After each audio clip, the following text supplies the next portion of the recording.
what a rare treat for you all, because you guys got two podcasts in the span of 6 days, because we had a podcast last Sunday, and now we have a podcast this Saturday. So congratulations to you all. Double But hey, deluxe feature. huh? Double deluxe feature. Double deluxe feature, yeah. It's the way it happened, because a lot of people were going to Worlds. I didn't want to schedule a podcast during Worlds, so it's just what I had to do. But before we get officially rolling here today, guys, I have one thing to show you guys and one thing to announce. First thing I'm showing you guys is I finally need to fully retire my sunglasses. This is because my old pair broke. I had to bring these back, but now I can take these away and bring you guys the fresh new me. These sunglasses I found on TikTok, and they're even more. And these ones have an even darker red shade lens than the previous ones I bought. So I'm like, these are definitely like. I was skeptical at first buying from TikTok shop, but lo and behold, these look pretty good. So, yay! Heck yeah. All right, but yeah, and also, if you're on my side and you guys know what's been going on the last few months, you guys know I've been living with my sister and my brother-in-law pretty much since April. But I am happy to formally announce that I am going home.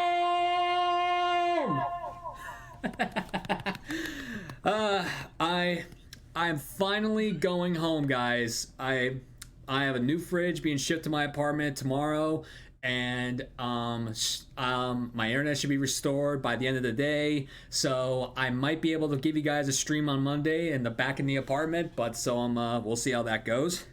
But in the meantime, ladies and gentlemen, boys and girls, and all the fellow PokeNERDS of the world, welcome to the PokeNERDS Incorporated podcast, a Pokemon exclusive podcast just for us PokeNERDs to sit down, relax, and get to know other fellow Pokemon content creators in the Pokemon community. I am your host, your man Spence of the Poké Network. And ladies and gentlemen, we have another stellar, spectacular guest here in the hot seat today. If you're not unfamiliar with who she is, let me introduce you to her. She is a dedicated full-on shiny hunter, and depending on what mood she's in, you either get the bubbly and sweet side of her, or you get the chaotic time of her, and you wind up feeling like you're in a riot. But ladies and gentlemen, please welcome to PokeNERDS Inc., Steph, aka DetectiveMocha. Hi. Well, thank you for having me on the podcast. Thank you. Absolutely no problem, Steph. And again, even though I already told you before, thank you again for being interested in taking part in the podcast and giving me the couple hours of your time to let me pick your brain on what makes you the Poké nerd that you are. Anytime. So yeah, guys, a lot's happening on my end, but I'm here today to give you guys a podcast. So let's just jump right into it. So Steph, the first thing I like to give the guest and myself to do is to give you a basic introduction about yourself, like, introduce who you are, explain what types of content you produce, and just a retrospective of your Twitch journey, like what got you into it, where did you start, and how things progressed since then. So you have the floor. Let us hear it. Okay, so my name is Steph, or people can just call me Mocha. Either one works fine. I've been a full-on shiny hunter since 2013, since the release of X and Y, and since then I've been playing Pokemon. I would say circa 2004 when Emerald came out, but I got into shiny hunting 2013 when X and Y first released. Via a random shiny Staravia I found in on my way to the Glittering Cave, whatever that place was called back then. Twitch. So far with Twitch, I started streaming around 2018 or so. I got affiliate 2018, but I took a hiatus due to education, college, stuff like that, and then I came back April 2021, and I started being consistent since then. And since then, I've met such incredible content creators, incredible friends. I've been in a couple of events. I'm pretty sure you heard of the PM7 World Record event. I've been in there twice so far. Mhm. And then since then, I've just been chanting, just just doing whatever I want and having fun with it, honestly. That's all you can do, to be honest. Yeah, I mean, yeah. at the end of the day, you hit that live button, and it's not for gain. It's just that you want to click that live button, have fun, hang out with friends. Oh yeah, yeah, exactly. We work every day of our lives. The least you can do is like sit down for a couple hours, game, and have fun. Forget it all for a moment, and then go back to being normal, I feel that. normal. I mean, me personally, I only stream during the weekends right now because I'm actually trying to work on my physical health. Not my Yeah. mental health, my physical health. So, I mean, as much as I would love to stream during the weekdays, I honestly just have a lot of don't really have the energy after I'm busting my butt in the gym. So I kind of feel No like same. No same. We've seen working in the education field, plus working working on IRL stuff. So like mental health, physical health, all that jazz. It's pretty exhausting to even muster up the courage to stream on a weekday. It's like, oh, I'm exhausted. I'm tired already. I'll just game in silence with my back like this, with my systems just shining thing on my screen. That's it. But what made you decide to hit that live button for the first time all the way back in 2018? Like, what made you decide to go like, hey, I want to become a streamer? What was what was that to give me the input?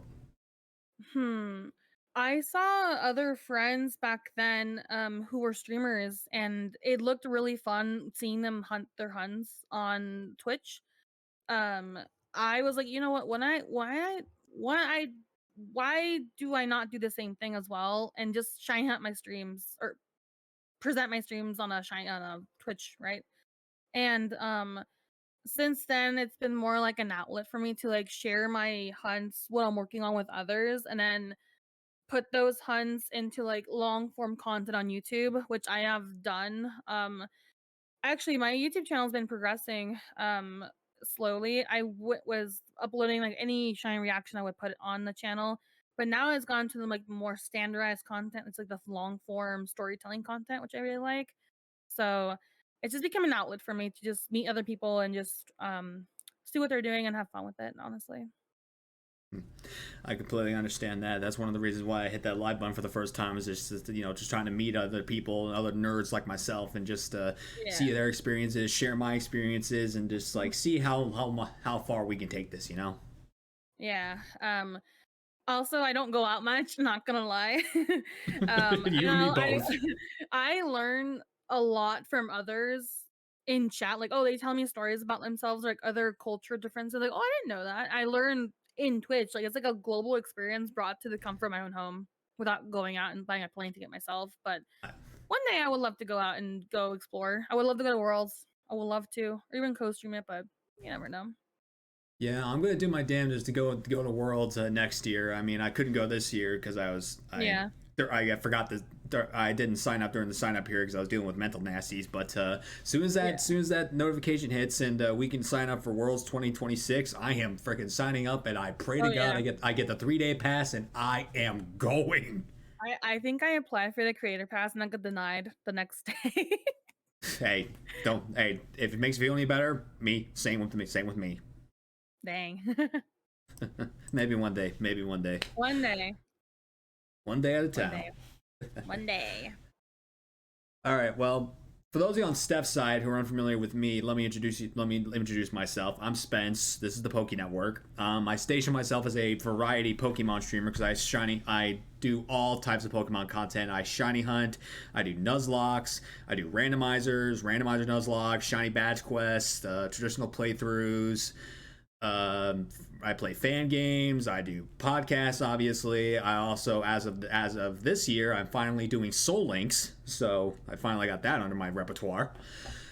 And what made me want to become a content creator was pretty much all the inspiration of watching various YouTubers from MNJ TV all the way down to Game Boy Luke. producing content, showing off their shinies or their Nuzlocke, and they're like, man, this is so cool. I really want to do this. I mean, yes, I could do it myself, but I feel like I want to share my experience and get that raw reaction about like what these moments are, you know? Because I've done numerous randomizer Nuzlocke where I found the most killer encounters, I've had the most brutal deaths, and I just had the time of my life, you know? Yeah. I also feel the same way actually. Taking just being inspired by others, and then also taking that inspiration into your own and crafting it into your own. I still to this day I still get inspired by others like Party Early, Blue Vector, who else? Johnstone. And then way back then, the person who got me in a Cheyenne thing, Supreme Arcanines, Absoltastic if you know him, Absolblox Pokemon. I think I've And heard of then them. yeah, there's a lot of amazing creators out there who do Pokemon content. I was actually fortunate enough to meet John Stone at NAIC. Ooh, okay. Yeah, I love but that. me, I wasn't too familiar with who he was, so I Yeah. just, you know, I just like, oh, you're John Stone. I was like, cool. I shook his hand. I was like, nice to meet you. Just casual, you know, meet and greet, Yeah. whatnot. But I digress. But I actually was the big. I'm still a major fan of MJ TV, and I actually emailed him for advice on how to get started.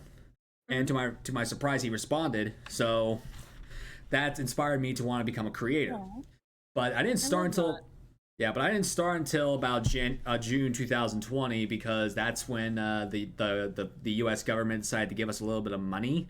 So I pretty much dumped all of that into my starter setup. I mean, my starter setup was beyond rinky dink, tiny little monitor, crappy camera, no microphone. My PC was bussin', but just crappy everything else. Uh, but I think I think that's how we all are. We all start with the crappiest stuff, and then we eventually evolve into like the greatest tech there is. It's a slow stope. It's like yeah, slow I, evolving.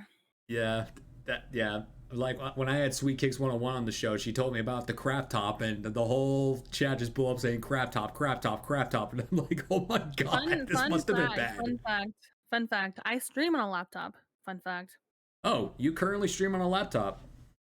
I'm on a laptop right now. Yeah. Huh. You may be the first. You may be the first person on the show's history that still streams on a laptop and not a traditional PC. I So mean, I want to get a PC, but money and also working education, we don't get paid enough. yeah, So I fully understand that. Working as a laborer, you freaking work more. Like you can't really see the calluses on my hands on this camera, but you probably can see them on mine. I got the got some, I got kind of, working man calluses, and I put that kind of. quotations because anyone can have calluses. Yeah. Oh yeah. But yeah, but yeah, I just even with the MJ TV email, I still didn't know what the hell I was doing. I still had no idea what I was doing. I didn't get affiliate until about 6 months after I started streaming, but then after I finally got affiliate, it just snowballed from there. Finally started doing randomizers, did on-screen Nuzlocks, did more Yeah. shiny hunting. I mean, Mhm. I haven't been a part of the PM7 world record attempts, but I was a part of the Nerd Out and Know Me world record attempts. Oh yeah, that one. Yeah, yeah. I think I Yeah, saw a couple creators who were part of that too back then. yeah, I was lucky. I was lucky enough to be a part of those events, but but yeah, it's just been a snowball ever since, and here I am now. As it should. As it should be. All right, so yep. So where did the moniker of Detective Mocha come from? Where did you decide on that username? So username origin story. Oh boy, this is gonna be a new one for people who haven't tuned into a stream in a while. Actually, someone asked me this a couple of weeks ago, and I forgot to elaborate on it. So this is the perfect time to do it. Um, my interpretation of Shiners was like detectives. I don't know why. In my little imaginary head, I used to read a lot of books, so I got a creative mind out of it. So my interpretation was like Shiners were detectives. You were basically looking for like this one specific Pokemon for many hours at a day. You're doing many encounters. It's basically like a stakeout if you think about it. You're doing stakeouts. Um, And when you find your shiny pixelated creature, you catch it and you put it in a PC box, which is essentially jail. You don't see it ever again. Unless you have a dog, like a pet, like a favorite Pokemon, like, okay, this is my partner in crime. We're going together. um, and then the Mocha, I have a container. It's on this bookshelf over here. It says like Mocha on the side, Mm-hmm. and I just took that. I just slapped that at the end, and also it just fit well. Mainly because I didn't want the same name people had back then, like Shiny Hunter Steph or SH Steph. People had SH or Shiny Hunter for their names, and that was the standard back then. I'm like, we know you're a Shiny Hunter. We know, we get it. I didn't want that for myself. I wanted to be different, quirky. Yeah, Why not? I can fully understand that. I mean, my username is on the uniquer side, but it was actually more unique than it used to be because my original channel name wasn't the Poké Network. I think my OG name was like a embarrassing name. I used it for a joke. I did Let's Plays before the Shiny Hunter. Hmm, Because interesting. I was inspired by Let's Plays, and I got sick of that really fast. I'm like, yeah, this is not for me. I don't have the patience for it. So I just switched to Cheyenne, and I've been stuck here ever since. It's Cheyenne thing with the side of like collecting plushes and stickers and TCG cards. I'm looking at my box of White Flare right now. it's a vice you just can't live without. Yep. uh, but uh, but yeah, where my username originates is because I wanted Pokey to be my username so people can identify me as a Pokemon related person, not so you know people can see that I'm a Pokemon guy.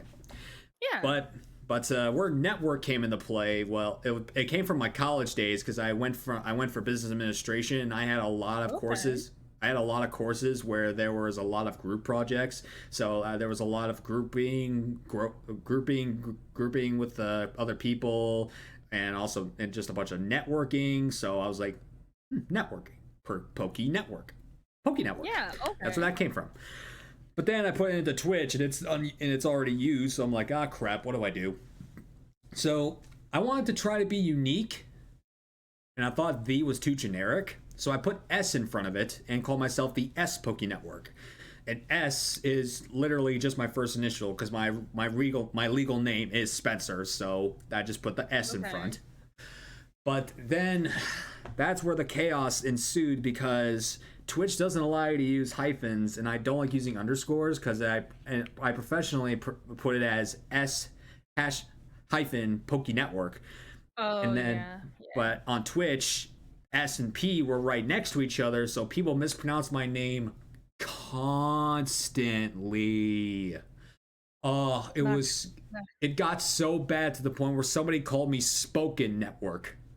Spoken Network? What the hell? Yes. And I was like, I'm done. So in 2023, I formally rebranded to the, and it's just been a positive change ever since. I think people default to like the or just or it's as like a default because like the name they want is just taken already. Yeah. Or sometimes they have like or sometimes they just have like, yeah, just like you said. But yeah, Yep. that's just where mine came from because freaking Pokemon was already taken. Yeah.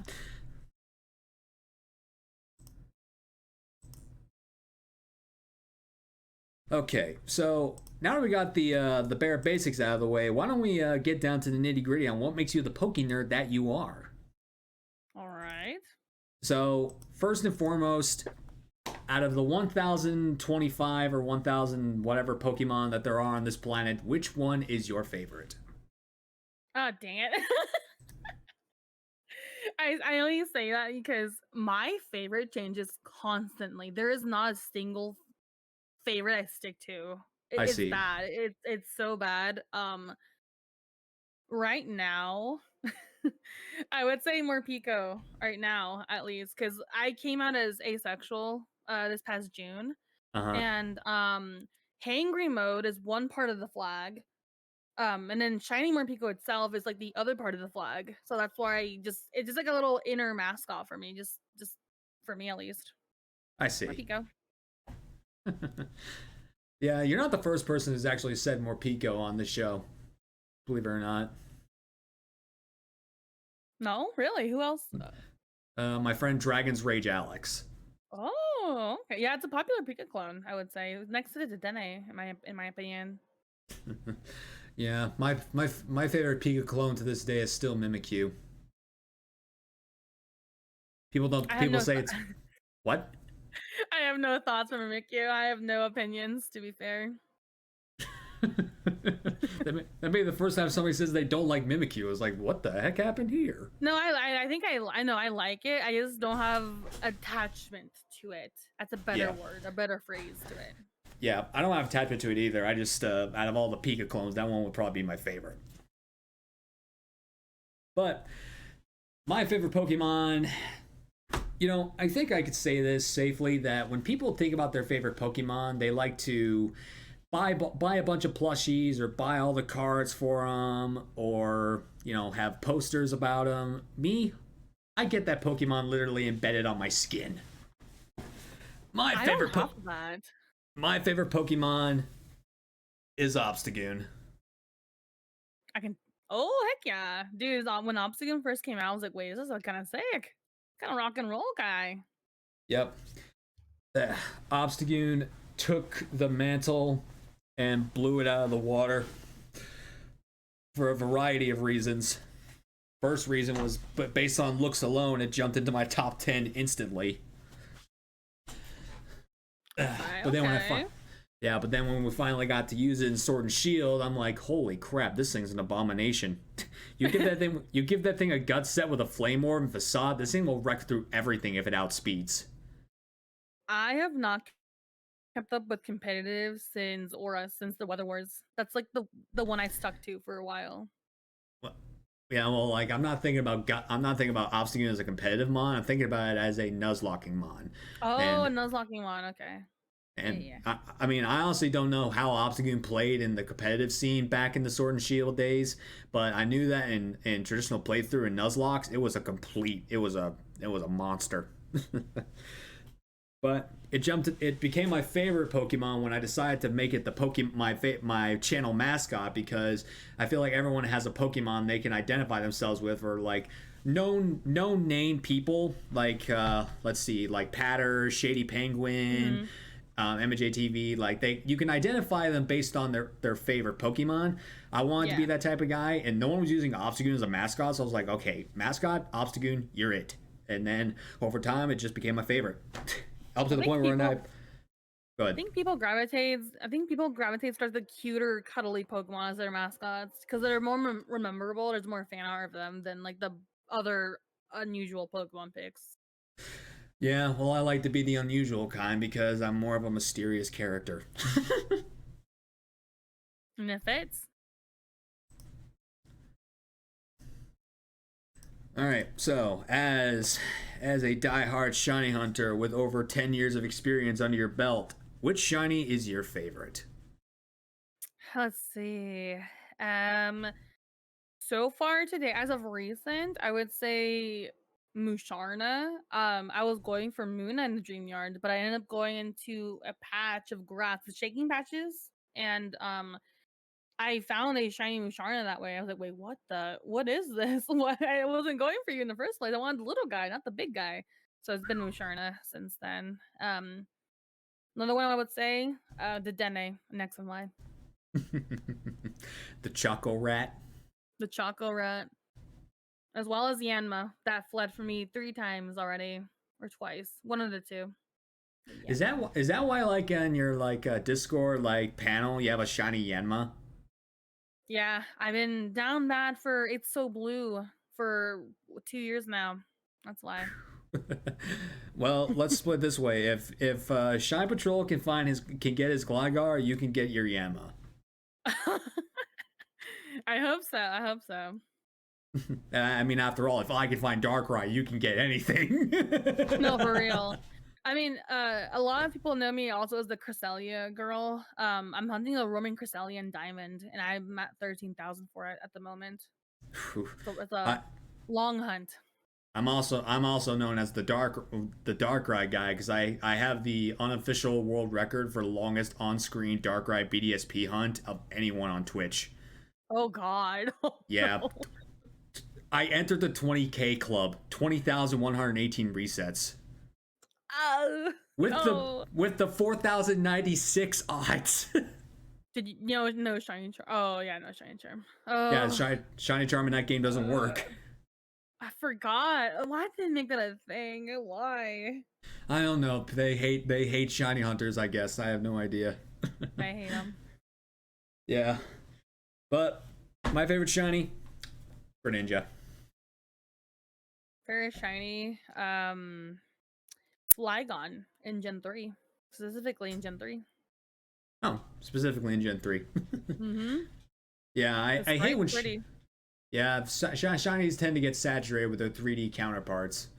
They Well, do. They do. biggest example is Drapion. Oh, good God! I Why'd you take away my boy?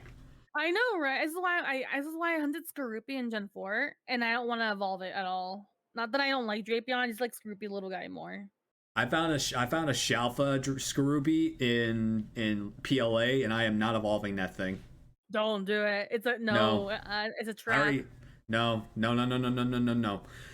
But yeah, my favorite shiny. I said Greninja. I like black shinies, and I like when shinies make sense Yeah. because Greninja is obviously a ninja, and ninjas are more about stealth than outpronounced colors. So being Yeah. totally black with a red sash slash tongue, it just makes sense. It just looks It really does make sense. slick, really good. And it also adds brownie points that Greninja is my second favorite Pokemon of all time, so it's Ooh. a little bit biased. Okay. Okay. Yeah, but if Greninja's shiny wasn't so epic, my favorite would be Rayquaza because it's my favorite legendary. I'm a Gen 3 baby, and black shiny dragon, yes. That's why I picked the Flygon. I'm a Gen 3 baby. Emerald's my favorite game. We'll talk more about Yeah. that later. All right, so out of the 18 types of Pokemon out there, which one would you say is your favorite? Okay, so is this pre Gen 6? So back then it was not fairy, it was flying type pre Gen 6. Specifically I had Togekiss as my favorite Pokemon specifically back then. But with Ah, fairy type now into the mix, it's now fairy type now. hmm. Mainly because of Sylveon. Sylveon Gen 6 made it just solidify my decision. uh, that's something we'll definitely talk more about in the near future. But uh, yeah, fairy types definitely have their charms, and there are some Pokemon that definitely benefited from becoming fairy types, including Togekiss. Yeah. Yeah. If I haven't made it obvious already, my favorite type is the Dark type. Ooh. Because basically it's because of this. In pretty much since Gen 5, I've pretty much used a Dark type on my team for every playthrough I've done of it. Like in Gen 5, I used Crocodile. Gen 6, I used obviously Yeah. I used Greninja. Gen 7, I used Incineroar. Gen 8, I used Obstagoon and Yeah. Grimmsnarl. Gen 9, I used King Gambit. And on top of that, Dark types feel a little bit more like a at home feeling because Mhm. I've had a pretty traumatic past and I've had a lot of bad shit happen to me. So Yeah. it makes me feel at home that the dark types are who they are, and Mhm. always a misrepresented type because even though dark types are obviously dark types, they're not evil. Even though they are called the evil No. type in Japan, they're not evil. They're genuine creatures. They deserve more love than they do than they have right now. They deserve a lot more love. They're misunderstood. Misunderstood creatures of the night. Misunderstood. Uh, yeah, the misunderstood creatures of the night. So you briefly said that Emerald is your favorite game. Mhm. Is that your favorite Pokemon game overall? Yes, it is. Favorite So game overall. I just have a lot of fond childhood memories of the playing the game on my SP. Um, I don't remember how I got the game specifically. I don't know who gave it to me, or maybe I got it myself back then. But yeah, I always remember playing Emerald. Always. So just the childhood memories and the attachments you have Yeah. to it just is how it became your Yeah. favorite game. Yes. I even grinded an emerald in the shower. What? What? How did that work? Did you put it like a Okay. big plastic bag in it? Like what the No, no. what? So I took my SP to like the back of the tub. Like there's like a little like indent in the tub. You can just place anything on it. So like your soap or whatever. I put my SP there, and I would grind like the water roots because I was just trying to get Rayquaza to save Satopolis City, and I got lost just grinding How the water roots. Don't did you know. not get that thing wet? Is the question. The SP ruined the SP. The emerald, it lived. Emerald lived. Yeah, like how did you not get that thing wet in the shower? I Is don't like know. I don't know. sheer I luck. don't. Sheer luck. Yeah, sheer luck. I've had instances where I've played my SP when I was in the bathtub, but I'm not never in the shower. I mean, that's a new one on me. I was young. I was like 10. I'm like, I don't know. I didn't know any better. I didn't know you can put like a system in a plastic bag. I didn't know that. The stuff you learn about when you get older. I'm like, why didn't I do that before? Yeah, why did I do that before? I could have saved my SP. I could have still had it this day, but I don't. You know? I wish I had one of my old school consoles. I really wish I do. But the only way I'm getting one of those bags is if I buy it at one of those retro stores, which Yeah. bust up the price. And I'm like, shit. I saw I was trying to get an SP because I want to get an SP for Christmas for myself, and I saw the prices like, oh, this is too much. I can't do it. Yeah, I feel that. Well, my favorite Pokemon game is Black 2 and White 2. Ooh, okay, I love those games too. I love any like re-edition, like Platinum, Hercules of Silver, Black and White 2. They just have so much content in it. Yeah, but the like Gen 5 to me, like both Black and White and Black 2 and White 2 have the best written storyline of any main series Pokemon game.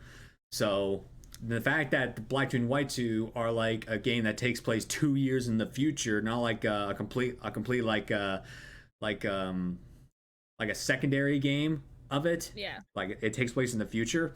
So I really love that aspect. And I also think that Hugh is the best rival in the history of Pokemon, outbeating Silver, may I mind you, because Hugh he's not out there for fame and glory. He is out there for straight up revenge, and he only fights you to test your strength if you're strong enough for his cause. Yeah, The only time he fights you for fun is when you freaking are about to go face the Elite Four. Oh yeah. It's the only time. Mm-hmm. It's the only time he faces you for fun. I love his one-liner. I'm about to unleash my rage. Favorite one-liner. Yep. I feel that definitely.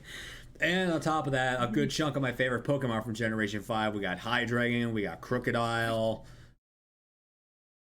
We got Gen 5's the goat. Let's be honest here.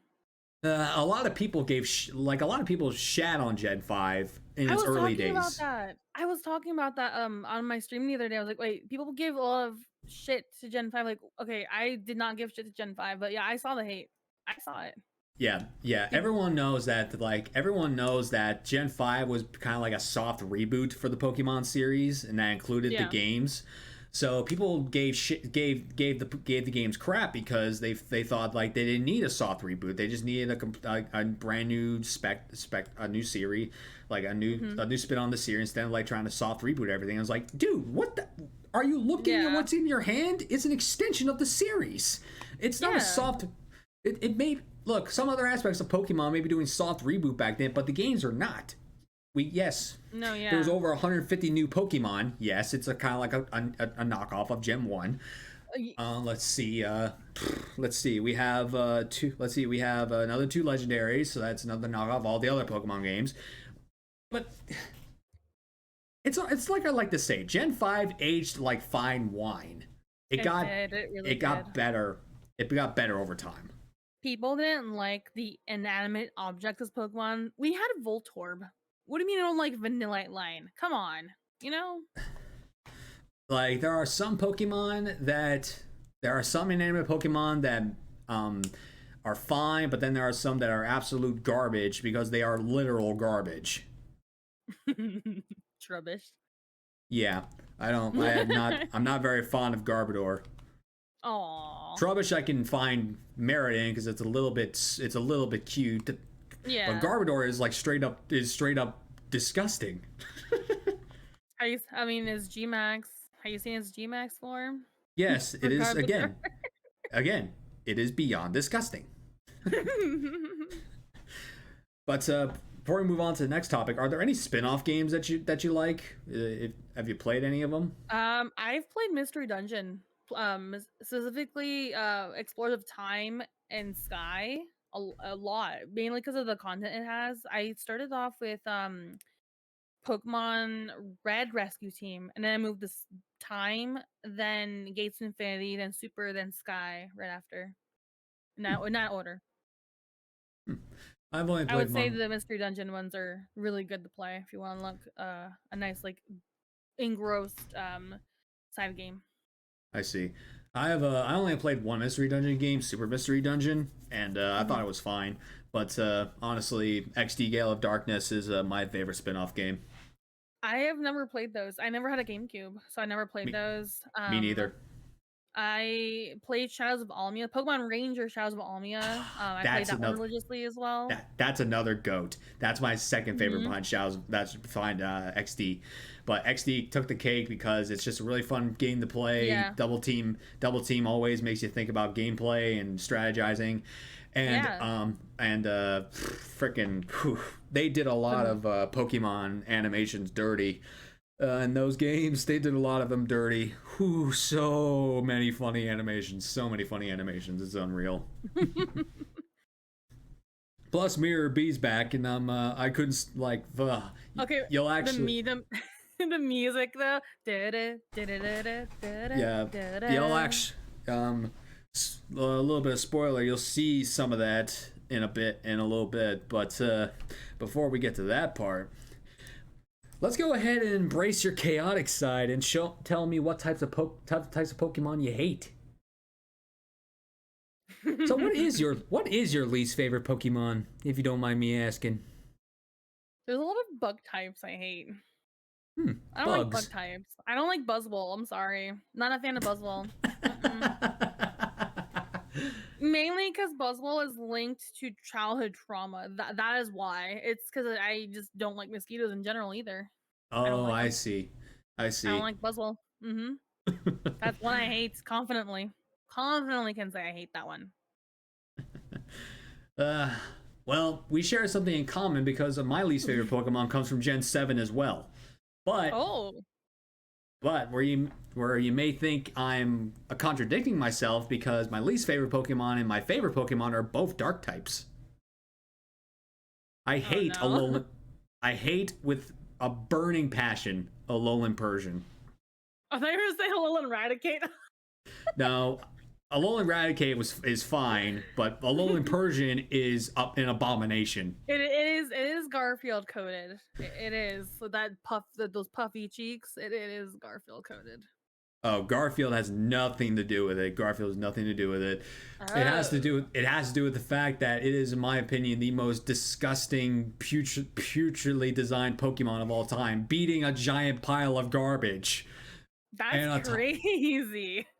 and on top of that, it's the ace of Nanu, the Kahuna of Ula Ula Island, and I hate the fact that that's his ace because he's the first thing we got the first gym dark type gym equivalent thing that we got, Yeah. and that was his ace. I mean, that was a big slap to the face to me in terms of me being a dark master, and it's just like ugh. I literally want to take that thing and punt it to the sun. Like, forget the moon, forget Venus, forget Mercury, just punt it straight to the sun. But they just incinerated. Just think. Yeah. Oh man. Yeah, Yeah. I didn't like Persian either. But I'm like, I'm not gonna punt that thing to the sun. I'm like, You would love to punt Buzzwole to the sun, but I don't think I you'd would get love to. far. I think he would come back for revenge. He looks like a hornet kind of deal. Revenge. Ugh, bloody hell. Whew. All right. So I can probably guess your least a guess. What type of Pokemon is your least favorite shiny? But is there a specific shiny that you hate? Not by aesthetics, but grievance, as in it's a pain in the ass for you, or it was a pain in the ass for you. I would say any okay, this is gonna be like a double-edged sword. Actually, I'm contradicting myself. So I like subtle shinies, okay? But there's some subtle shinies that are not done right. Okay? I'm looking Okay. at you, Tan. I'm looking at you, Tandemaus. Looking at you, buddy. You're not the first one to say that. You're not the first one to say Tandem Mouse. I have terrible eyesight. I'm vision impaired, okay? I'm vision impaired. So You and me both. having this squint is just it hurts my eyes a lot. And I'm like, I don't want to squint. And just Tandemaus, I'm never looking at Squinting Simulator ever again. Refuse. I've been told, will you do the 3 family household? No. No, you can't pay me enough money for that. No. People have told me if like that's another thing we have in common because our least favorite shinies are both from Generation 9. But let me just give you a hint as to what my least favorite shiny is. Is it Glimmet? It's small. Thinking it's small and tiny because eyesight is terrible, you know? No, think more specifically. What's changing?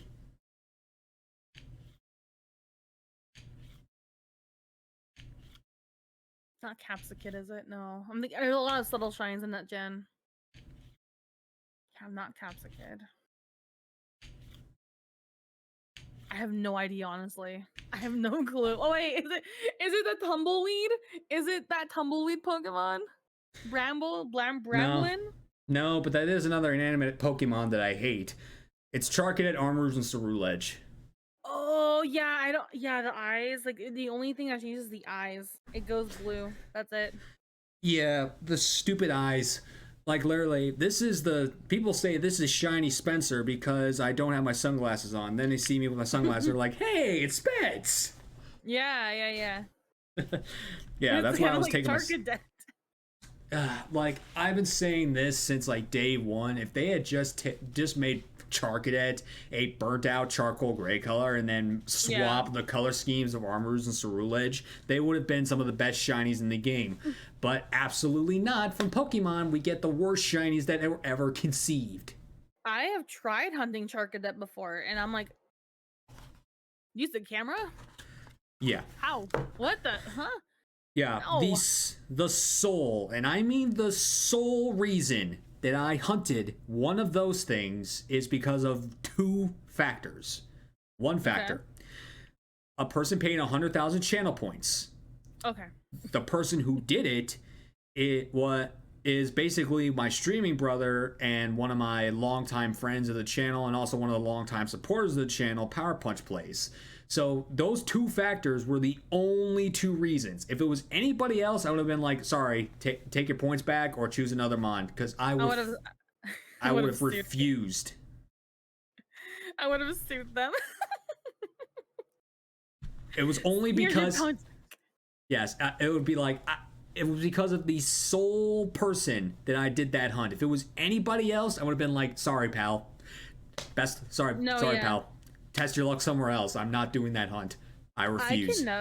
I can never do a channel point redemption like, redeem a hunt. I can never do that. People will pick me the most impossible Pokemon hunt, and I'm like, yeah, no, I ain't doing that.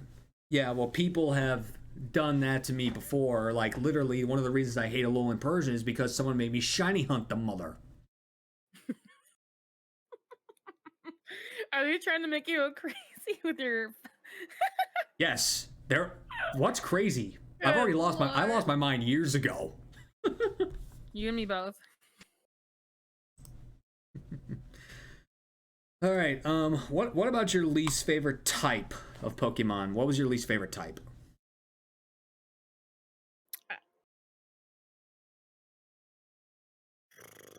I'm trying to think. You said bug. Yeah, well, bug. but also I'm not a fan of poison types either. I have 2 of them. Yeah. Bug and Which is poison. weird. Which is weird because I like Skorupi. I think it's like the nasty looking poison types and bug types I don't like. Maybe that's why. The uglier ones. So I take it you're not a fan of muck? It's just a pile of sludge for me. I don't see the appeal. Nah, I like a Alolan muck. I will say Alolamuk's a bit better. It's fun. It's fun with the color scheme it has. I like that. Regular muck, not so much. I feel that. This is where you're going to hate me because I hate fairies. I'm so tempted to flip you off. I'm so tempted to be like double finger right now. You may be the first guest in pokeNERDS Egg history who's wanted to do that to me. I'm sorry. You see that, chat? She literally just gave me the double bird.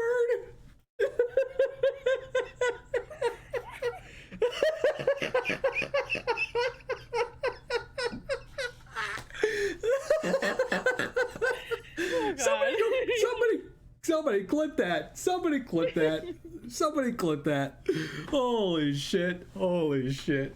So yeah, to try to get this back underway, I don't like fairy types because they nerfed dark types when they didn't need a nerf.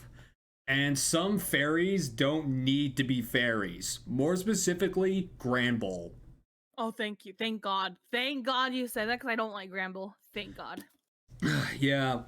Did you actually? It was only pointed out to me by another podcast guest. The sole reason it's a fairy type is because it's literally classified as the fairy Pokemon. In its Pokédex entry? Yeah, go look it up on Cerebi. It'll say it's called the fairy Pokemon. Crazy. Oh man, god damn it. Should have been the Bulldog Pokemon. Yeah, but I will give you a little bit of silver lining. There are a handful of fairy types that I do like.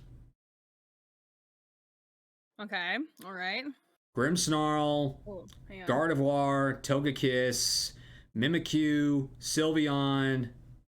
There's another one. I have a couple in hand actually. I have this guy, Slurpuff. Aww. There is Altaria as well. Altaria. You can't hardly see that. I mean, Mega Altaria is a fairy. Mega Altaria, yeah. Regular one's still dragon, but yeah, there's a lot. There's a lot of good ones. I'm still trying to get over the fact that you literally gave me the double bird.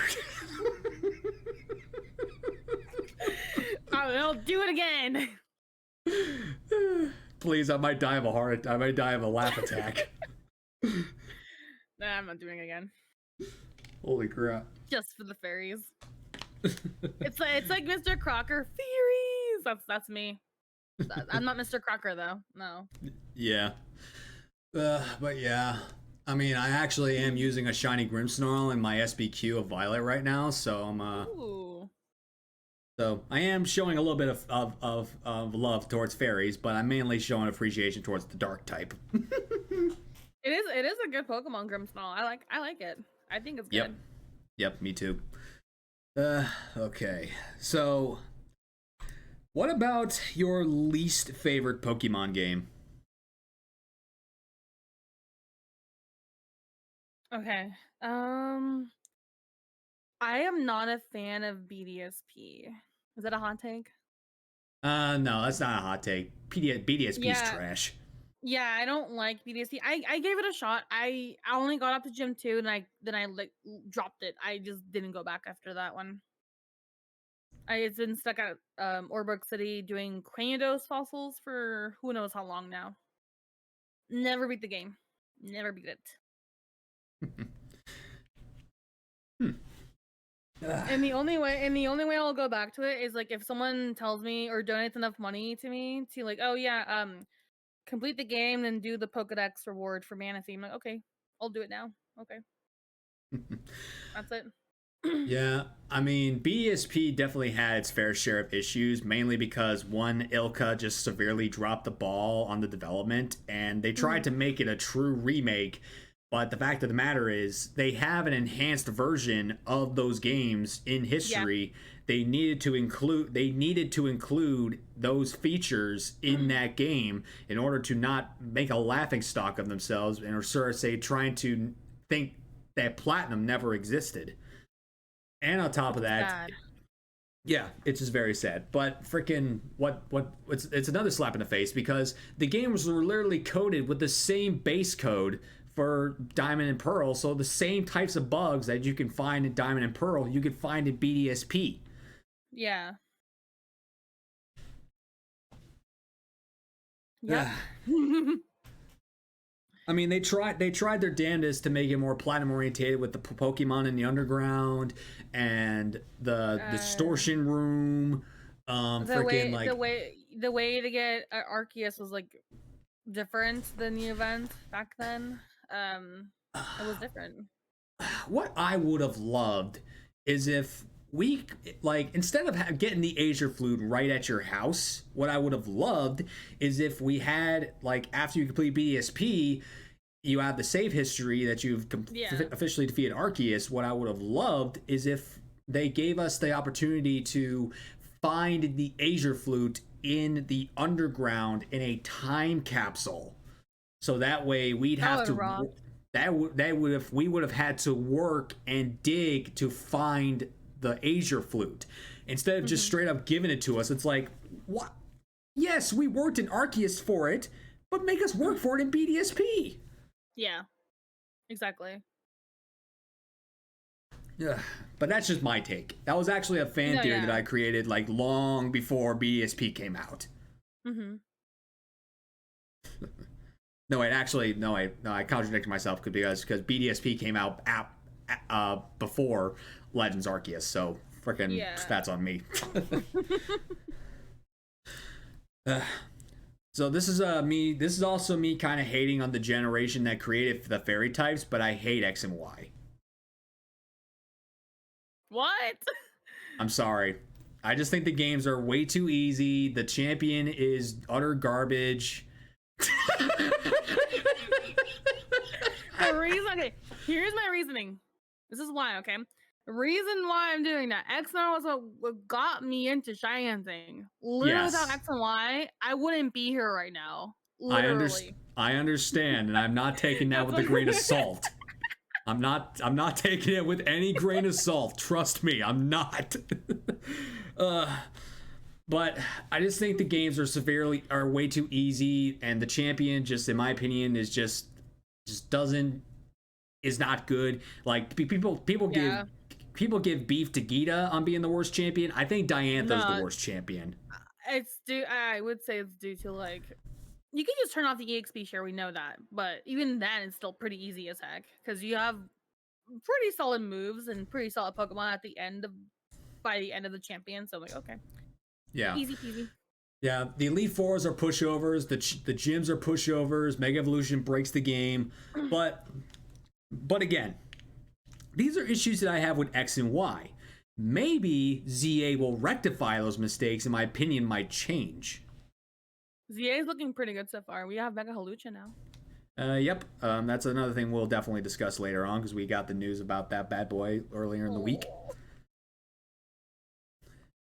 And for me, like honestly, like before we talk more about it later on, I'm just gonna Yeah. say this one thing. Hmm. Finally, a well-deserved Gen 6 Mega. Finally. Amen. Amen. Yes. Amen. Amen. Amen. Above all above to the Lord Arcus. Okay, so dive back into the deepest depths of your memory and tell me what was your very first experience with Pokemon? Okay, so from what I can remember, my mom would be working in the fields or in a company, I don't remember, but she would often leave me with a family friend who would babysit me. And I remember seeing an episode of the anime on their TV. I don't remember what, I think it was first season, I think. And I was like, "What's this?" It was Pokemon. I saw a Pikachu. Like, this is familiar. There's Pikachu on it. And since then, I was pretty hooked on it. I was like, whenever it came on, I would I would stay hooked at my chair, like watching it. Um, I think after that, I had a friend in second grade.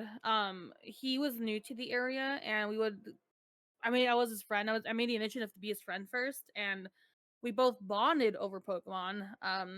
So much so that we went on a field trip together, and we took both our Game Boys with us and had a link cable and battled each other and traded. And it was fun. It was a fun time. It's the connectivity that really settled in for me. Um, then after that, I think we kind of drifted apart after that, and then I was the only one who played Pokemon after that. So since then, it's been more like a connection with others I really liked. Um, Brought community together, and I'm like, you know what? I want to do that. I want to do something with this one day. Yeah, I could definitely, I could definitely see that appeal because at the end of the day, all this brings all of us together. Yeah.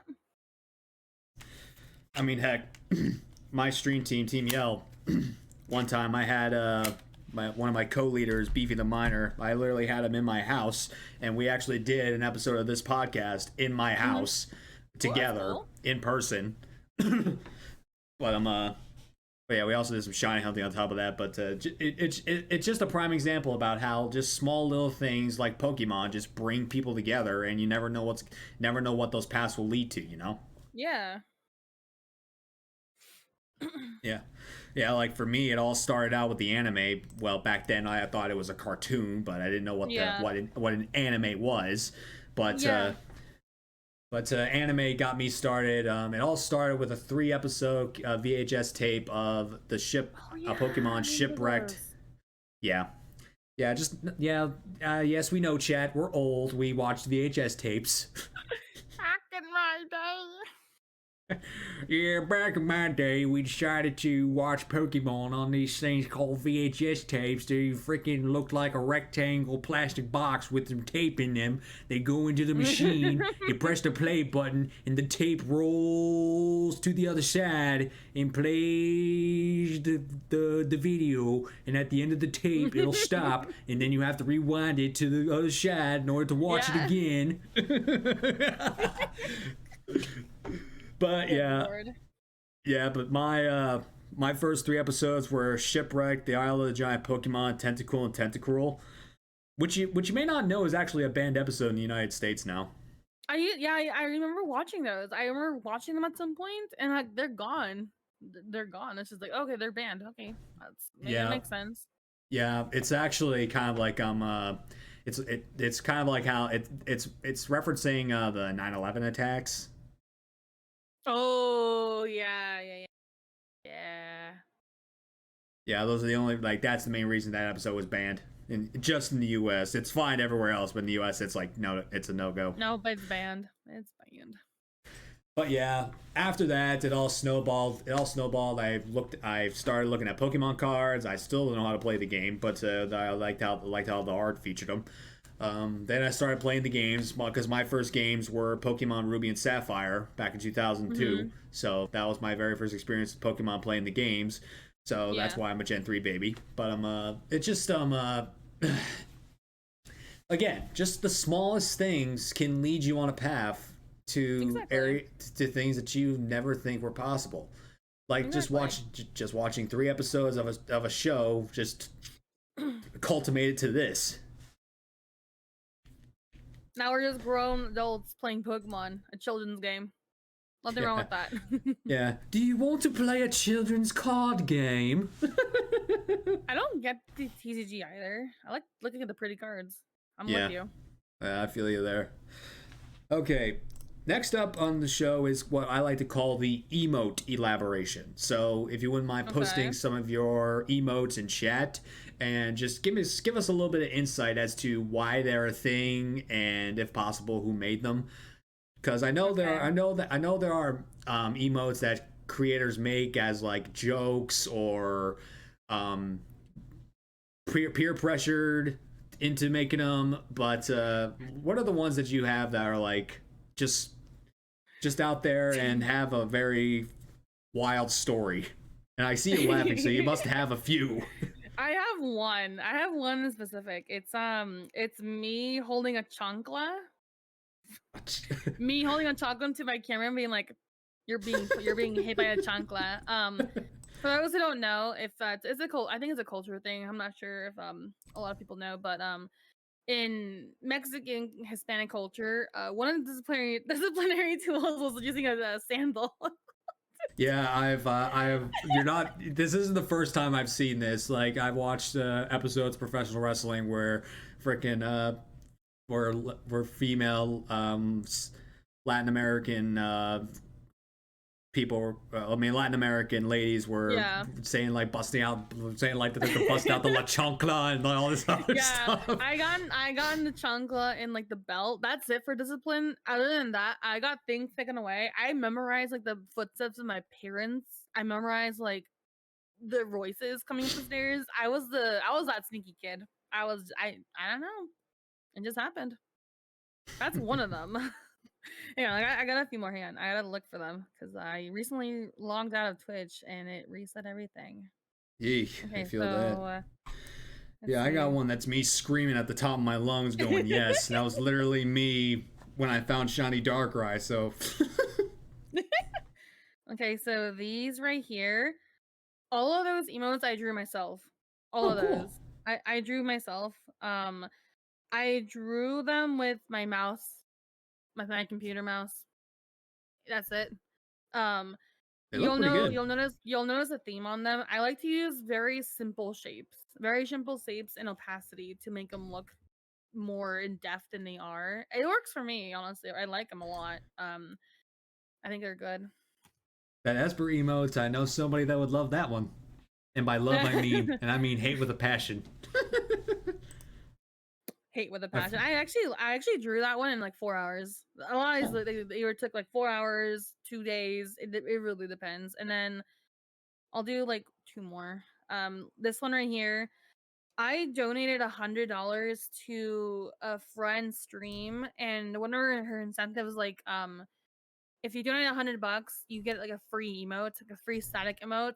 So I got that commissioned through her. I wasn't really in a rush to get it, of course. Uh huh. But I realized like, oh, we don't have a hype emote. You just do Rabombi hype, which is like one of my favorite Pokemon as well. So we got Rabombi hype, and we'll do one more. You got this is my favorite one. um, the sus. Togepi is sus with the. Yes, yeah. It has a coffee cup on the top of its head. A viewer of mine drew that like years ago. I'm like, okay, I will keep this and use it for myself, and I did. And I was like, it's really good. Hey, if it works, it works. Exactly. If it works, it works. Exactly. And I do want to draw more. I have ideas. I just haven't had a chance to because work and life and stuff. So Yeah, I feel yeah. you there. I need to get a couple of emotes made to dedicate to my boys, but they already have emotes that are Yeah. dedicated to them, my boys. Oh yes, I see them. Yeah, rest in Look at peace. them. Rest in Aw. peace, y'all. But most of my emotes are themed off of dark type Pokemon, but I do have a fair share of emotes that aren't. So I'm gonna show off those first. Let's see. Yeah, I have my current ones I have saved up in a sketchbook. They're all a bunch of my favorite ones, plus like other random Pokemon that turn into lore on my channel. They will Mm-hmm. hopefully be a part of one day when I get a chance to get there. So I got my nerd emotes, obviously. So I have annihilate. I call monkey, just punching the ground. I have a Alolan Vulpix, sipping on a nice cold cup, Aw. cold beverage. Like would chill, because I have a Aw. history of finding shiny Alolan Vulpix. So I figured this one will look cool. Plus the sunglasses are. Literal dream shiny. I love that thing, but that thing it's so subtle. I can't see it. I cannot tell difference myself. I didn't. I'm not gonna share this one today, but I do have. I noticed the shiny in via the Let's Go trades. Oh, those. I like those. Yeah. Then I am a major fan. Like it's not in my top 10 yet, but it's edging to that point. Lantern has become one of my favorite Pokemon after I used it in Electric Only Nuzlocke, so I have a sushi emote dedicated to it because I called it sushi. Oh, sushi. I love Lantern. No one talks about that guy. Yeah, Lantern's like severely underrated in my opinion. Exactly. All right, so two of my most popular emotes are my Zoroa Giggle, which was actually drewn by Sunny, and my Baby Zig biting onto a heart. Oh yeah, the Rabombi that I posted was drawn by Sunny. She drew Yeah, that. That yeah, I was saw. her stream. I got it from. Yeah, I clicked on it. Yeah, for all my members of the LGBTQIA community, I had this one made. I call it Pride Tomb. It has all the Pride colors integrated into it, and it just Chris Oh Killens my made that one, god. and it's pretty cool. We have a running joke in the community as well. It's called Kermit Gape. What? It's an emo, okay? One of my mods' partners made Kermit Tomb, and it's just like a shiny Kermit. It's a Kermit gaping with a spirit tube on the other end. Oh, It's good lord. Oh, good lord. That's what it reminded me of. I'm like, oh no. Yeah. Okay. I have. Oh yeah, I also have this one, my Shiny Luck emote. Reggie Drago was my very first on-screen shiny, so my Shiny Luck emote's dedicated to it. Oh, cute. Look at that. Let's see. I think I'm good on showing off emotes. I'll show off my most basic one. I call it Demon because that's what the nickname I give Obstagoon, and it's also the name of my cat, so freaking it has a double meaning. You call your cat Demon. Here, come here, little demon. Come here. Oh, trust me, he wasn't. I don't know what kind of cat he was before I named him that, but he lives up to the name. He lives up to the name. What kind of cat is he? He's a domestic short hair, black and white, kind of like Obstagoon. Okay, I was thinking of like an orange cat for some reason because they're also No. demons. Hey, orange cats are cute. They are cute. Okay, so you kind of talked for a second about it earlier, but do you actually have any Pokemon hot takes? I'm trying to think. Not that I know of. Besides like BDSP, is it bad for hating BDSP as a hot take? No, I don't think so.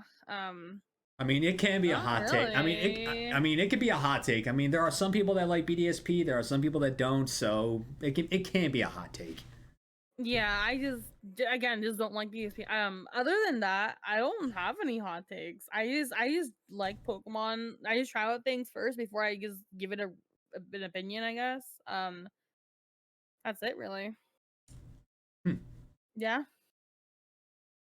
Um, Scarlet and Violet are the best Pokemon games, I guess. That's not a hot take. No, I don't have a hot take then. Don't have any. Okay, well, I guess in that case, I won't share any of mine because I need to think of some more. I think I've used all my good. Yeah. I think I've used all my good ones. I think I need to explore more Pokemon before I can have more hot takes under my belt. Yeah, I fully understand that. All right, well, now comes Gen 9 is my favorite. Yeah, it's kind of middle ground for me. Gen 9 wasn't the best, wasn't the worst. I just wish the games would have functioned properly.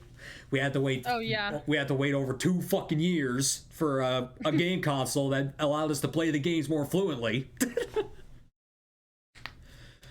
All right. So now comes the part of the show where actually it's my favorite part of the show. Shared experiences.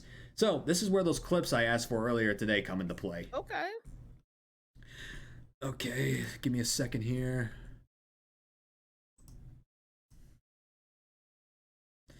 Okay, this looks silly for a sec. All right, got that loaded up, and I need to switch change stream to this. There we go. So now we can watch them in real time. All right, so as per usual in pokeNERDS Inc., I asked the guest and I myself bring 3 different clips of some of our best Pokemon moments. And the first one we got up for grabs looks like, I think we all know what this is. So let's go ahead and watch it. What if the pulp was fiction though? I don't mind pulp, but still 100% prefer no pulp. Yeah, I'm not a big fan of pulp. I'm not a big fan.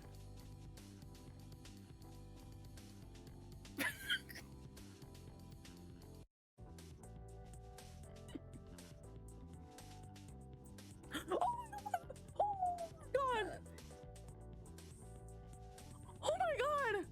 Shiny Celebi! Oh my god! Oh my god!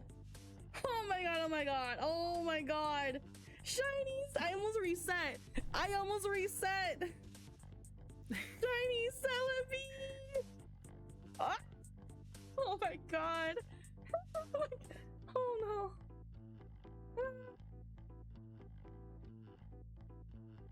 Oh my god! So that pulp conversation, were you talking about orange juice or you were talking about Pulp Fiction? I was talking about orange juice. I was okay. I was thrown for a curveball. I was like, what the heck are you talking about? Are you talking about Pulp Fiction or orange juice? No, so someone said it's Pulp Fiction. I'm like, what does that mean? What does mean is Pulp Fiction? No, we were talking about orange juice. I'm not a big fan of pulp and orange juice. I despise it so much. So yeah, you and me both. It had to be a whole convo. Had to. Yeah, I feel you there. But hey, 1209 or hold on, was it 1209? 1208? Yeah, 1208 for 1208 for a shiny Celebi. That's like almost an eighth, a little over an eighth of the odds. So freaking GG's on that. Holy crap! It was so there's a little story behind that. I'm not sure if you want a story context. I'm not sure. Yeah, go ahead if you want. Sure, if you want to provide the story. The Celebi was my first like live hunted legendary, plus the first legendary Pokemon I hunted on my 3DS cap card when I first got it. Ooh. The last year I went through a whole ordeal of getting a 3DS cap card in the first place. That was a whole experience.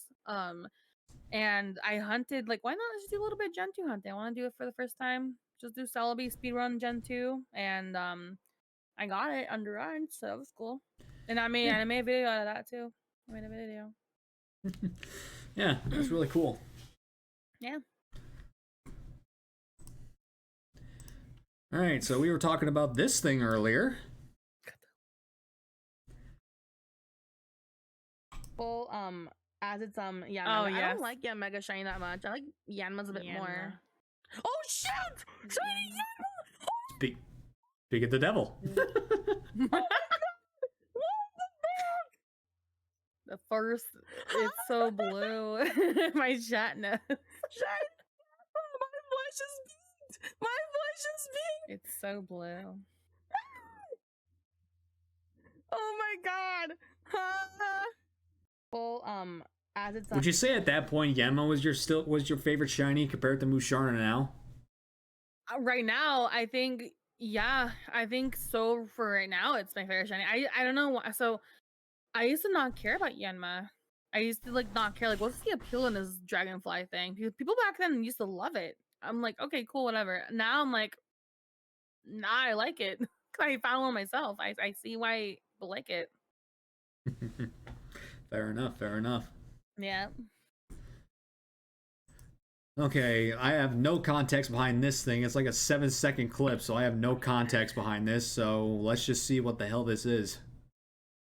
Only the real one. Who needs to be a blue duck when you can be the blue duck? How was your stream, Quick? Welcome in, guys. The image switch. Who needs to be a blue duck when you can be the blue duck? How was your stream, Quick? Welcome in, guys. Okay. Blue duck. I never once associated Cresselia with Blue Duck. When I think of Blue Duck, I think of Psyduck, but Cresselia? There was a different clip I was gonna submit. I was gonna submit like this hunt I'm doing is basically a virtual version of Duck Duck Goose, if you think about it. But that clip that was shown, I use the Discord program called not the Discord program, it's called a Reactive, and you can make your own like PNG tuber out of it. Yeah. So I did that. I used I recolored a sitting cutie of Cresselia, made that as like the idol image. When I talk, it's like me with like a crispified Cresselia shiny that a friend made and photoshopped it together. Yeah. And I basically turned myself into a PNG version of that. Yeah, that is very interesting. That is very interesting. Hey, there's a bit of chaos in there. Hey, come on. You know, we talk about chaos. Let's talk about this one. This is since you brought your Celebi clip, I decided to bring mine. Okay. So the context behind this one is that when Shine was hosting the Full Out Showdown, I was like, I was actually in a hiatus when he announced it, so I'm like, oh man, I'm gonna skip. I missed out on that. I'm gonna be missing out on this. But then, as more time rolled on, I decided to come back. And he's like, why don't you come back for the Full-On Showdown? I'm like, I'm not sure. I can't really do it. But then pretty much he encouraged me to go old school with my camera, looking at the DSs and just doing it old school. I'm like, screw it, I'll do it. So I'm in the event. I'm doing double Celebi and freaking, you can see where the number is, so divide that by 2. Divide that by 2. That's how many encounters it took me between 2. That's how many encounters it took me. But to be fair, this isn't the exact count because, well, the true exact count, because I was on and off hunting Celebi for like since VC Crystal got released. So yeah. But this was only on-screen encounters, so the rest of it speaks for itself. Don't try that again. Yo! Oh my god! Shiny Celebi! Holy shit! Holy shit! No way! John, it looks so good. I'm like an older system like that. 356! Holy crap! No way! Oh my god! I'm just glad that my camera like caught the light differences, so the shiny sparkle animation actually like was pronounced instead of like. I love that. Okay, so this is one of my most embarrassing moments to ever happen. Just to add context, this was the day the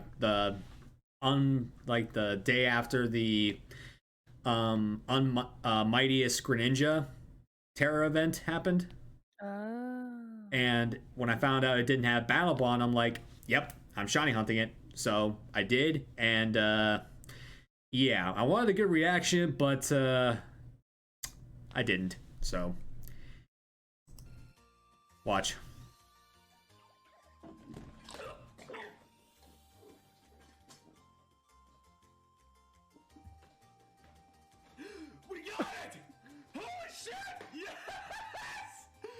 Choked on my water! Holy shit! Holy shit! I choked on my water! Oh my god! Holy shit! We did it! The title of this clip is literally called "The Pale Frog Nearly Kills the Streamer." like for some bloody reason, I was taking a sip of water and like I didn't. Water. Hey. I'm from the north. I'm sorry. No, you're good. I was taking a sip of my drink, and I didn't think I was going to get the shiny. All of a sudden, it pops up, and I didn't want to spit water all over my PC. Yeah. So I was like, it it just wound up happening that way. So I take full responsibility for choking on water. Never happened to me before, so I didn't know what it would feel like, and it doesn't feel good.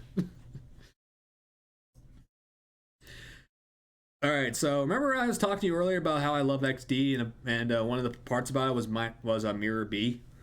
Yeah. So just to add context, I forgot he existed, so my reaction is kind of out there. So Minor B.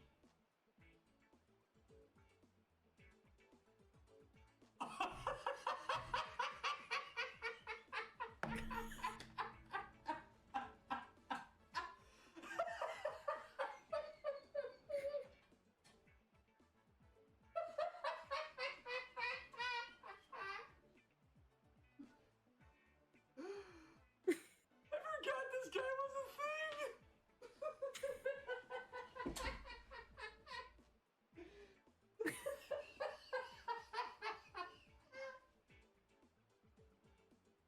I forgot this guy was a thing. Minor B. Like, I didn't play the original XD Gale of Darkness. I mean, the original Coliseum. So freaking, I completely didn't realize that this guy was a legitimate thing. So it just like it just I just couldn't stop laughing because I just forgot how goofy he looked and how out there he was. So freaking, it just wound up being one of those moments. I love that. I love when Pokemon games do that for a person. You forget like things happen, like, oh, I forgot this happened, and you just laugh about it. That's great. Yeah. So, all right. So, are my other favorite game. Good taste, Darth. Good taste. So, I wanted to touch base on what you brought up earlier. You said you were in not only the first one but also the second PM7 event. So, give us a little bit of insight as to getting to be a part of those series and how special it was for you. So the first time around, I got notified to join like 4 days before it started, the first one. In that time, I was getting ready for the kids to go for Thanksgiving break. I'm like, well, do I have time to even set up? So I like set up everything last minute, as one should. I see. And it was the first time I had like huge imposter syndrome. Mainly because there's a lot of like well-known names that I knew on the list. I'm like, wait, am I supposed to be here at all? And I was very close to like not doing it at all, but I ended up doing it. And I had a lot of fun with it. I joined some calls, and it was really fun to get to know some people I knew around the community. Um, the second time around, I was already in that group, in that same Discord server they had. I was already in there, and it was like, you know what, I'm down to run it back. Mainly because at the time between the first and second events, they were trying to validate the record for the first one, and the Switch 2 came out. Okay. And so with the power of the Switch 2, finding shinies was a lot faster. And the record we had set back in November, which was like 1708, I believe, it could be easily broken.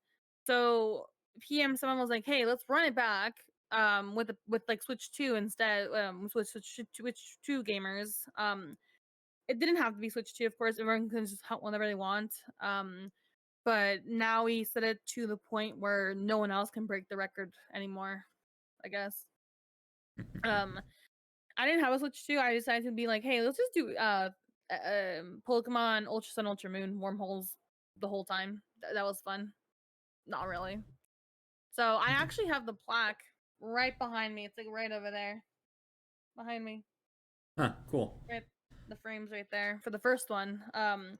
The second one is still being validated for with Guinness. It was fun. I liked the second time around. I had more time to prepare. There was summer vacation, so there was no kids, no work to go to. I could just stay up all night and just hunt all day. So it was a fun time. I enjoyed it. I really did. Yeah, I could share a similar experience with the Nomi and Nerd Out events because I wasn't in the initial pool of people that they invited for the event, and I felt kind of depressed Yeah. and a little bit left out that people that I knew were going to be a part of this and I wasn't. So I was like, ah, crap, what am I to do? There's nothing I can do about it. So, like literally Yeah. 2 days before the event began, my friend Tiny Tina reached out to me and she basically said that, hey, if you reach out to Nomi, she will let you in the event. And I'm like, oh shit, are you being serious here? And I'm like, yeah, just go ahead and reach out to her and we'll get you in. So I reached out to Nomi. She invited me to the Discord, and on the day of the event, like literally the 2 days before the event, I was slated in. Same. And I'm so into this. I'm so ready for this. But the only factor is I was only going to be able to shiny on it for like 3 hours of the event because I was so underprepared. So Oh yeah. so That. finding one of the 151 is like, okay, hopefully I find what I want. I was going for Nidoran, but then all of a sudden a little green Tootsie was floating in the sky, and all of a sudden like, holy crap, that's a shiny Dragonite. I ran towards that thing and I claimed the Dragonite for the 151 aspect of it. Heck yeah. But then when the Gen 2 challenge came along, we were figuring out the fundamentals. I need to change this thing really quick. Okay, so we've tried to figure out the fundamentals of that. So pretty much anyone that was slated for the original 151 was going to be into this one. So we want add more people into it. So we did. And then I decided because I got the Dragonite during the first event, I would claim the Tyranitar for this event because it's the pseudo. So I would, since I hence dubbed myself the pseudo collector. So I did Masuda. I did Masuda for Larvitar, evolved it into Tyranitar, and submitted it. That was the first one to submit Tyranitar. So it was a really good experience. I have the original 3 plaques on my wall. Yeah. From 151, but I haven't gotten the event plaques from Gen 2 yet. Those are hella pricey, so I've just been kind of neglecting getting them, to be brutally honest. The one about the most shiny Pokemon caught in a 24-hour period has long been broken by PM7 and you guys, so that one I kind of need to take off my wall. Yeah. If it does get validated, I do want to go all out and probably get the medallion. I don't know, maybe because it's not gonna be broken. I don't know. Might not be broken for a couple years. Who knows? Who knows? Until Switch 3 comes out. Woo! We don't know what's gonna happen in that time period. Yeah, we don't know either. But yeah, just being a part of those types of events is just really, really fun, regardless of whether you're watching it or you're actually being in it. It just shows you that yes, Pokemon is one thing that's out there, but it brings people together. It does. Like, people can say that it doesn't, but it does. There's literal solid proof right in front of you. Yeah. Can you not ignore it? Nope. Okay, aside from those events, are there any other special Pokemon related things you would like to give us the inside scoop on about what you've experienced? Like events or like have there been any other special moments on stream that we haven't featured, or there haven't been some special off screen moments that happened because of Pokemon? Yeah. Trying to think. I did find a Snivy. It was way back when I found a Snivy over double odds. It was one of my first like double over odd shinies to shine on stream. I guess that's one of them. I also found a Ducklet on the Driftfell Drawbridge in Gen 5. That's a slower hunt as well. Yeah, I found that one. And that Ducklet, I almost killed it. I almost killed it with a move. Luckily, it avoided the attack. Luckily, that would have been a funny clip if I killed it. But thank God. But yeah, I found a Ducklet on the Driftfell Drawbridge. I found that under odds as well. That's definitely one of those patient hunts, because half the time you don't get Pokemon, you get feathers. No, yeah, I got a bunch of feathers. I don't remember if I did it in the video, but I sold all my feathers for money. As one should. Oh. As one should. That's a lot of money. Yeah, that is a lot of money. Mm-hmm. But as people that build Pokemon, those are like invaluable. Yeah, no, for real. Yeah. That poor featherless ducklet. Poor little ducky. Yep. Well, I think I said this before, but I went to NAIC this year. That's where I met John Stone. Ooh.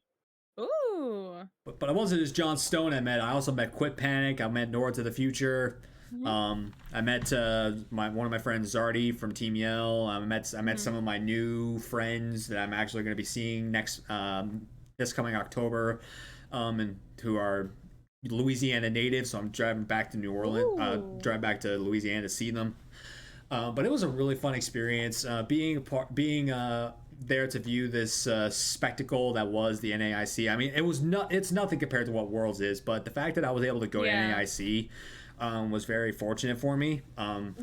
It just again, being surrounded by all those people that were just as into Pokemon as I am, if not more or if not less, it just really gave me more perspective on Pokemon as a grand spectrum of everything else. Plus all the cosplayers, dude, there were so many cosplayers. I took as many photos as I could with every cosplayer I could find, especially this one girl who was literally a shiny Mega Rayquaza cosplay girl. It was so cool. I think that girl was also at Worlds. I saw a picture there too. Oh, she was at Worlds. If she was, I think so. I saw a picture of a shiny Rayquaza somewhere. She might have been at Worlds. I don't know. It makes me want to cosplay for one of those events. But if I did cosplay, I'd probably, because I don't want to spend a fortune on a wig, I'd probably go for like cosplaying Grimsley or something. You should. That would rock, honestly. Yeah, maybe if I wind up going to Worlds, I'll cosplay. I don't know. Yeah. But we'll see about that. Yeah. Okay, so next up, we talk about the most recent news that has dropped in the Pokemon world. So we talked a little bit about this earlier. So Mega Halucha has been introduced. In my opinion, that Pokemon deserved a Mega Evolution, and it was much deserved. I can't wait to see what this thing is, how this, like, also, even, all right, well, first off, what are your thoughts on Mega Halucha in general? I never really been the biggest Halucha fan because I never had one on my team.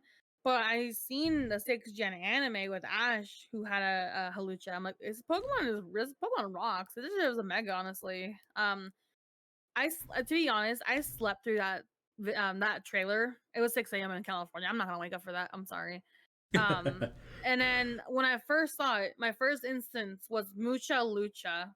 It has been parodied with Mucha Lucha all over TikTok. That was my first reaction or my first impression of Mega Halucha. That cartoon from Cartoon Network back then. It just screamed Mucha Lucha. I was like, oh, I have Lucha! Lucha, Mucha Lucha. It's way of life, Mucha Lucha, Mucha Lucha. But also, so there have been numerous people on Twitter, or X as people call it, who are debating its shiny, and people are giving custom shinies to this thing. More specifically, Nora in the future. She was like making shiny Mega Haluchas with the various pride flags, and I thought that was absolutely amazing. I saw that. I retweeted the one that she had for the asexuals. I was like, retweet, instant retweet. She's a Halucha recoloring stan account now. That's her brand. Yeah. But there's also there's so much of it on Twitter, and there's so much people like giving it much praise on TikTok and whatnot. Again, with the Mucha Lucha memes.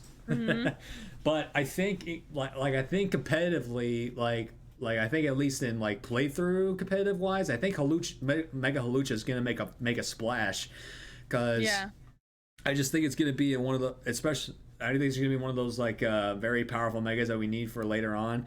Because fighting types don't have much. I mean, yes, I mean because fighting types don't have much, and actually flying types don't have much megas. So I think Mega Halucha is gonna have more of a splash as a mega flying Pokemon than it is an actual mega fighting. Because we got mega fighting Pokemon like Lucario, Medicham. Let's see who else. Who else is a fighting mega? Jeez. Blaziken? Yeah, Blaziken. Yeah, but I don't know if I don't know if Blaziken's gonna be in the game. I don't know if the Kanto Star like I don't know how many Mega Evolution orientated Pokemon, well, Mega Evolution applicable Pokemon are going to be in Legend ZA. We know we're getting brand new Megas, but we don't know how many returning Megas are going to be back. I know that probably for Legend ZA,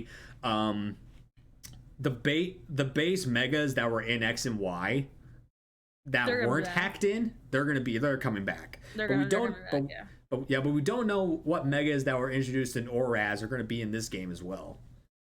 Yeah, that's a tough call too.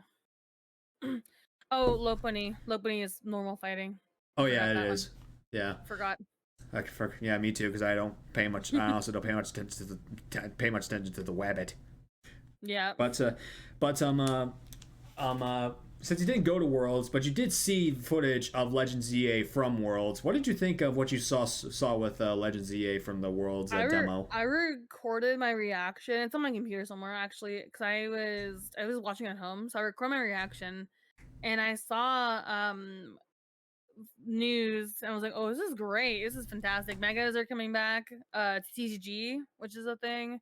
Pokemon Unite news. There's a bunch of stuff going on. I was like, what is Eternatus at the venue? What? For Pokemon Go players, of course. I liked it. Honestly, I liked a lot of the news they had. Yeah, I thought like I'm really looking forward to the battling system, because like instead of like having to select a move, you have to press one of the X, Y, A, and B buttons to select a move to activate it. I like how the moves are on a cooldown period, and also like you have to move around with the Pokemon the whole time in order to make a reasonable battle. It just like it's gonna be very, very, very interesting to see these brand new battle mechanics come into play, because as a person that like as a Nuzlocker, as a playthrougher, even as a guy that dabbles a little bit in VGC, like I'm really looking forward to seeing how this battle style works in my hands. They're gonna do the Pokemon Champions as well at the next Worlds. Yeah, I'm looking forward to seeing that.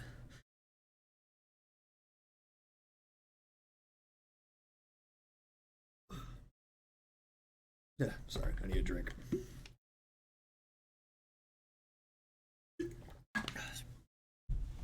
What? I'm reading the chat. Yeah, Mega Victory Bell. It's hot girl tummy issues. That's it. Acid reflux. Hey, we all been there.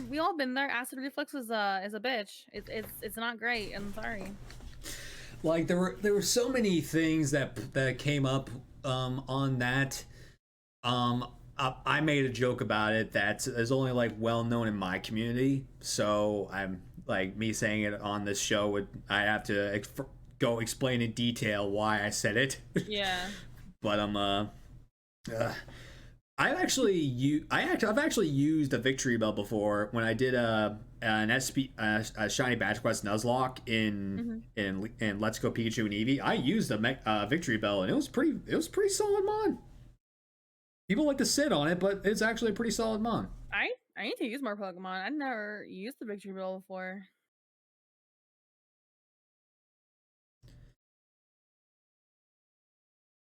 Yep, looks like we're getting new incentives to do so. Yep.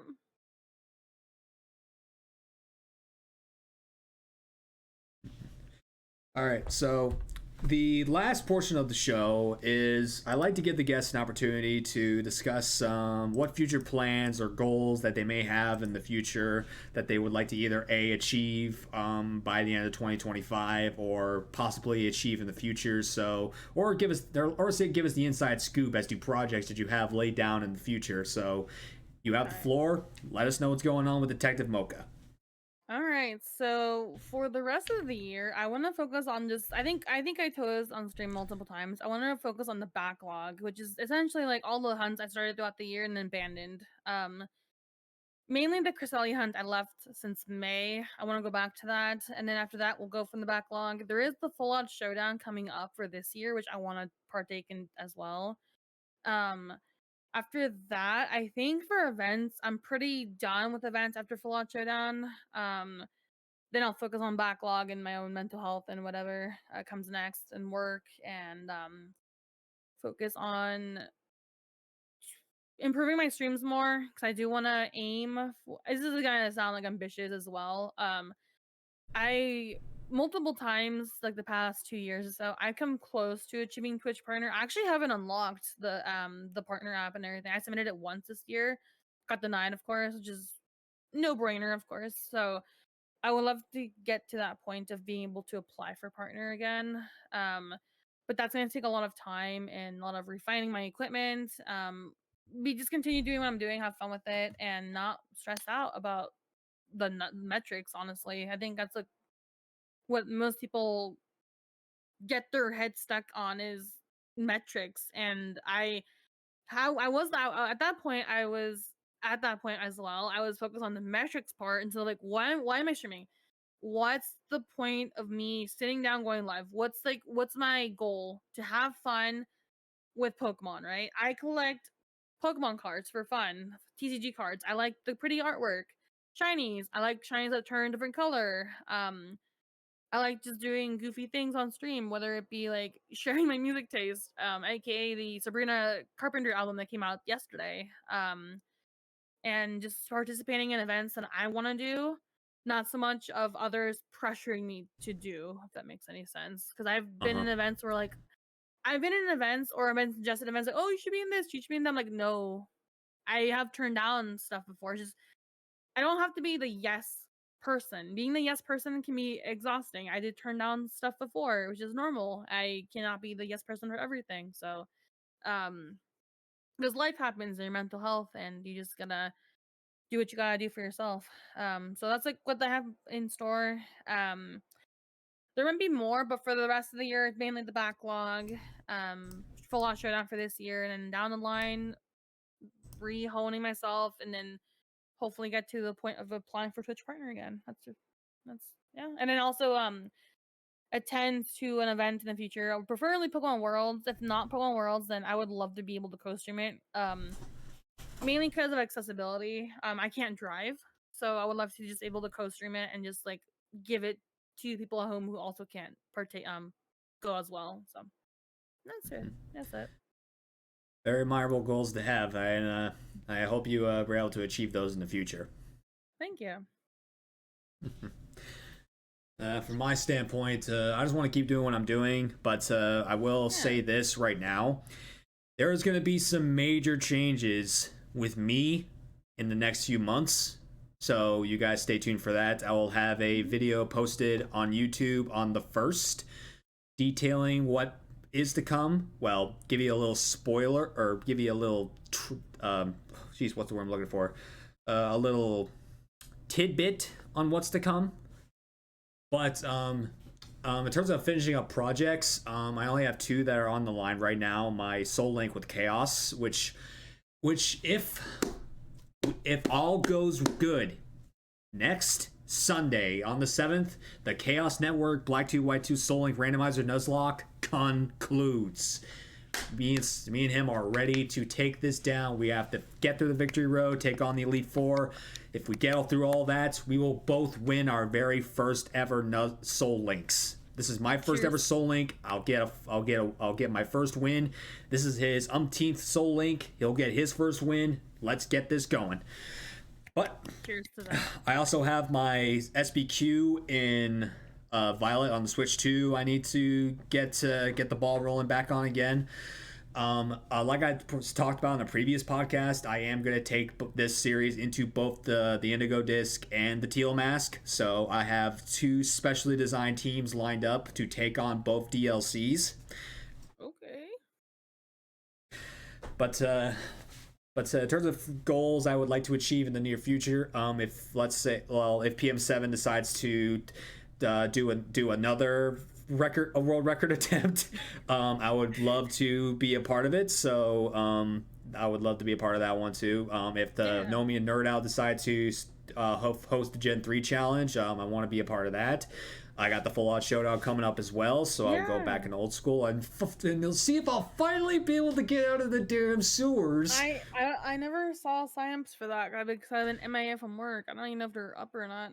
No, they're not. The server's been quiet for a long time, so I don't know if they'll bring it back or not. Yeah.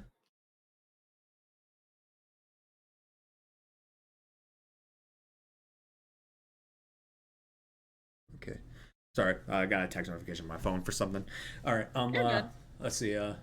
But yeah. What was I gonna bring up? Oh yeah. I have every intention to attend NAIC next year because it's still gonna be in New Orleans, so I'm gonna go there next year. And if I can apply and get the pass, I will go to Worlds 2026, the 30th anniversary of Pokemon. Let's do it. And for me, it's like a 4-hour drive from where I live. Yeah, for me, I have to. Yeah, well, for me, I have to go by plane. I'm not driving half across the country. And hotel. Don't forget hotel. Yeah. Actually, I haven't really specified the details yet because there's a lot to work out. But I may be doing a donathon for the whole between either January or February, and pretty much until Worlds, and to help me fund travel expenses for said trip. No money will be used toward buying merch or anything else of that matter, or food or anything like that. Just my travel expenses to help me attend Worlds. But I will be setting up some nice juicy tidbit donation goals. Like, for example, if we hit a certain amount, which I'm going to be setting as a big amount, I will do a Alolan Persian only run in Pokemon Moon. And I'll go as far as the game will let me. He does hate Alolan Persian, so you want to see him do it with the most hated Pokemon? You might as well do it. Yeah. Yeah, but like I said, there's more details about it to work out, so I have to, figure those details out. But yeah, that's what's in store for the Poke Network in the near future, and also next year. I also actually want to do another Soul Link in Oraz, but I need to find a partner. So if anybody out there wants to do a Soul Link in Oraz, come find me. But all right, Steph, I want to thank you again for not only taking the time out of your day to be on the show, but also being a absolute magnificent guest. So let's give Detective Mocha a round of applause again for being a part of pokeNERDS Inc. So thank you very much. Thank you very much. Thank you for having me again. I love being here. Yeah, and we love having you here. All right, so there's actually one more thing I need to request of you. Okay. So the code of conduct is guest chooses the raid. So where are we going? Ooh, guest chooses the raid. Okay, let's see. It doesn't matter who they are or what they're playing. You have the free range to choose whoever. Okay, you should go raid Shiny Dex. So Shiny Dex? _ Dex. Oh no, I know who he is. Yeah, I'm an ambassador for them actually. So yeah, why not? Raid Ben. Yeah, so we can support raid Ben. Yeah, we can raid Ben. Yeah, I applied for the same program, but I wasn't in that pool of applicant people. So maybe next time. Maybe next time. I still use Shiny Dex. It's a really good feat. It's a really good app. It's a really good, it's a really good site. And also, yeah, also, and a good it's also a very handy tool for streamers with URL builders. Yeah, exactly. Okay, give me a moment here. All right, so if you are subbed to my channel, the Poké Network, you can use this raid command. If you are not subbed to my channel, you can use this raid command, the one that's going to be posting up with the Pikachu ramen.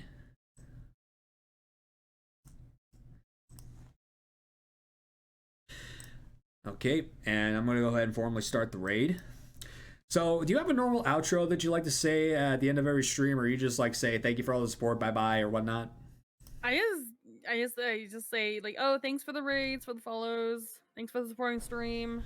Back next time for another stream. That's it. That's really it. Because why not thank the viewers for being there? You know, thank for all the Obviously. Honestly, yeah. Yeah, I like to say I want to thank you again for choosing the Back Alley as a place to hang out today. Stay safe, stay strong. I'll see you on the next one. Take care, you nerds. But in honor of the True Turbo, I like to remind you guys to stay safe, stay rockin', stay true to yourself. I'll see you guys on September 14th with another edition of PokeNERDS Inc. And you'll know the guess by then. But from all of us here at PokeNERDS Inc., we'd like to thank you again for tuning in. And as always,